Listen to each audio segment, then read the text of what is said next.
Car, please have a seat. बोलो जी, car से हम क्या सीख सकते हैं? सर लाइकवाइज हम कार को कोई भी डायरेक्शन दे सकते हैं, वैसे हम अपनी लाइफ को भी कोई भी डायरेक्शन दे सकते हैं। हाँ, हम टाइम ले सकते हैं, लेकिन we can choose our direction. Excellent, let's give a big hand for her. जैसे कार का कंट्रोल हमारे हाथ में है, ऐसे ही अगर हम चाहें तो लाइफ का कंट्रोल भी हमारे हाथ में आ सकता है। आप ज्यादातर लोगों को देखोगे तो उनकी हालत ऐसी है कि उनकी गाड़ी अपने आप ही चल रही है, या कोई और चला रहा है सामने बैठ करके, वो पीछे बैठे हैं और बस चीख चिल्ला रहे हैं, कंप्लेंट्स कर रहे हैं, मेरी ये प्रॉब्लम है, वो प्रॉब्लम है, वो प्रॉब्लम है, इस वजह से मैं गाड़ी को अपने हिसाब से नहीं चला पा रहा, आपको पता नहीं है मेरी सिचुएशंस क्या है। यही होता है। हाँ, तो हम कभी भी गाड़ी का कंट्रोल नहीं लेते हैं। क्यों लेते हैं? क्योंकि डर लगता है कि अगर गाड़ी हमने खुद चलाई तो एक्सीडेंट होने की रिस्पॉन्सिबिलिटी हमारे ऊपर। देखो, जो ट्रैफिक रूल्स हैं वो किस पे लागू होते हैं? जो गाड़ी चलाता है, जो पीछे बैठा होता है। तो इसीलिए लोग डरते हैं अपनी लाइफ की गाड़ी खुद चलाने में कि कल को ठुकी तो मेरे ऊपर आ जाएगा। कोई और चला रहा है तो, मेरे पिताजी चला रहे हैं तो आपकी वजह से मैं बर्बाद हुआ। सीधी सी बात है ना कि आप जो कह रहे थे मैंने किया, लेकिन देखो उसके बाद भी मेरा कुछ नहीं हुआ, आपने मेरी लाइफ खराब कर दी। मैं जो कह रहा था वो मुझे करने देते तो पता नहीं क्या हो जाता। किया हमने तब भी वो अपनी मर्जी से ही, जो उन्होंने कहा, उन्होंने हंटर नहीं मारे हमको, किया हमने अपनी मर्जी से ही, लेकिन ब्लेम उनके ऊपर डाल दिया। तो इसका मतलब क्या है? हमारे पास में दो ऑप्शंस हैं। एक है कि हम पीछे बैठ जाएं गाड़ी में जा करके और अपनी गाड़ी का कंट्रोल, अपनी लाइफ का कंट्रोल किसी और के हाथ में दे दें। दूसरा है कि हम अपनी जो लाइफ का कंट्रोल है वो पूरी तरह से अपने हाथ में ले लें। शॉर्ट टर्म में आपको प्रॉब्लम आएगी क्योंकि एक्सीडेंट्स भी होंगे, डर भी लगेगा, लेकिन धीरे धीरे आप एक परफेक्ट ड्राइवर बन जाओगे। किसके? अपनी लाइफ के। सर, अगर हम लाइफ को कार की तरह ट्रीट करते हैं तो फिर कार में फ्यूल वो काम करता है, जो वो हमारी लाइफ में क्या चीज काम करेगी फ्यूल की तरह? क्या करेगा बताओ, आप बताओ। सर मुझे नहीं पता, मैं क्वेश्चन है आपसे। बताओ, आप लोग बताओ, please have a seat. Knowledge, ये बड़ी अच्छी बात बोली है आप लोगों ने। नॉलेज इज द फ्यूल, क्योंकि नॉलेज ही तो हमको जानवरों से अलग करती है। जानवरों की लाइफ वो खुद चलाते हैं, या जैसा उनका नेचर होता है उसके हिसाब से चलती है। हाँ, ये बात आई ना समझ में? जो बेसिक नेचर है उससे अलग जानवर कुछ नहीं कर सकता। एक बंदर है तो बंदर ही रहेगा मरते दम तक, लेकिन एक इंसान चाहे तो बहुत कुछ कर सकता है। अपनी जो बॉडी की लिमिटेशंस है उससे बड़ा भी कुछ कर सकता है। हमारी बॉडी स्पेस में नहीं जा सकती, लेकिन आदमी चाहे तो नॉलेज से एक स्पेसशिप क्रिएट कर सकता है और उसमें बैठ करके कहीं भी जा सकता है। जानवर ये नहीं कर सकते। तो जानवरों और इंसानों में सबसे बड़ा फर्क क्या है? Knowledge is power, knowledge is fuel. अब वो knowledge, if it is related to what you want to do, then that knowledge is worth it.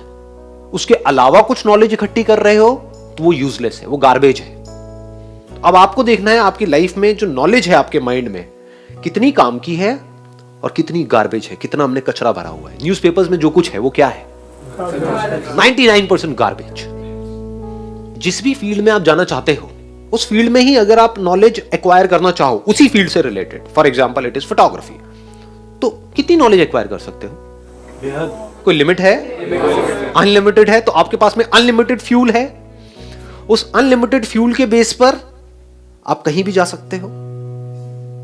But अगर उस फ्यूल में मिलावट होती रहे तो आपको नॉलेज चाहिए फोटोग्राफी की, लेकिन आपके पास वो ही ना हो, आप एक फोटोग्राफर हो, आपके पास फोटोग्राफी की नॉलेज है इतनी सी, और बाकी दुनिया जहान की जो नॉलेज है वो है इतनी। तो क्या हुआ? फ्यूल के अंदर मिलावट हो गई। ऐसे बंदों की गाड़ी रुक जाती है, फिर वो रोते हैं बैठ करके। फिर वो किसकी बात करते हैं? किस्मत की बात करते हैं। मेरी तो किस्मत खराब है। अरे घुंचू, तेरी किस्मत खराब नहीं है, तुझे पता ही नहीं है कि फ्यूल है क्या लाइफ में। तू ढंग का फ्यूल अपने अंदर डाल रहा है? जो ढंग का फ्यूल अपने अंदर डालता है वो कभी भी किस्मत की बात नहीं करता है। किस्मत उसके हाथ में होती है, उसको पता है अपनी लाइफ को कैसे डायरेक्शन देनी है। अगर पूरी तरह से आपको ये बात मेरी समझ आ जाए और आप पूरी तरह से फोकस्ड हो जाओ उसी की नॉलेज एक्वायर करने में जिसमें आप आगे बढ़ना चाहते हो, और वो जरूरी नहीं एक ही चीज हो, दो भी हो सकते हैं, तीन भी हो सकते हैं, नो प्रॉब्लम। बट अभी क्या हो रहा है? अनलिमिटेड चीजों की हम नॉलेज एक्वायर कर रहे हैं, which is all crap, which is all useless, garbage. कोई भी आकर के कुछ भी हमारे अंदर डाल देता है और हमको इंटरेस्ट आ जाता है ना। कहीं कोई न्यूज आती है, एकदम से व्हाट्सएप के ऊपर कोई मैसेज आता है, उसका ब्रेकअप हो गया, अरे क्या हो गया? 3 घंटे तक ये डिस्कशन चल रहा है, उसका ब्रेकअप हुआ वहां पे उस फिल्म स्टार का। उससे मतलब तुम्हें क्या है? उसकी वो कंट्रोवर्सी चल रही है, उसमें बड़ा इंटरेस्ट है आपको, आपकी लाइफ की धज्जियां उड़ रही है, उसमें कोई इंटरेस्ट ही नहीं है। और धज्जियां उड़ किस वजह से रही है? इन्हीं की वजह से उड़ रही है। तो ये जो इंफॉर्मेशन है, जैसे फ्यूल है ना, तो फ्यूल का एक कंस्ट्रक्टिव यूज भी है, एक डिस्ट्रक्टिव यूज भी है। अगर उसको आपने सोच समझ करके यूज नहीं किया, जैसी आपकी गाड़ी है उसके हिसाब से फ्यूल नहीं डाला, पेट्रोल है तो पेट्रोल डाला, डीजल है तो डीजल डाला, क्लियर हो रहा है ना? ज्यादातर लोग क्या कर रहे हैं, ना पेट्रोल डाल रहे हैं ना डीजल डाल रहे हैं, कुछ और ही भर रहे हैं, गार्बेज, मतलब वो फ्यूल है ही नहीं, सुसु को भर दिया कंप्लीट गार्बेज, यूजलेस। हाँ, कीचड़ कीचड़ कह लो, वो और अच्छा था जो मैंने बोला। तो गाड़ियां भरी पड़ी हैं लेकिन गंदगी इसलिए बदबू आती है, जब वो मुंह खोलते हैं तो उसमें एक स्मेल है, मतलब एक फ्रस्ट्रेशन है, उनके अंदर इतना फ्यूल नहीं है कि वो जहां चाहे वहां जा सके, जो चाहे वो कर सके। Always look for right kind of fuel. What is right kind of fuel? If you can get knowledge from somebody who is experienced in that particular field. अगर आपको अमीर होना है तो ऐसे बंदों से नॉलेज लो जो अमीर हैं। अगर एक्चुअल में होना है तो, अगर टाइम पास करना है तो कहीं भी किसी को भी सुनते रहो बैठ समझे? ये बहुत बड़ी बात बता रहा हूं मैं आपको, अगर इसको आप समझ पाओ तो। If you want to be a billionaire, listen to a billionaire.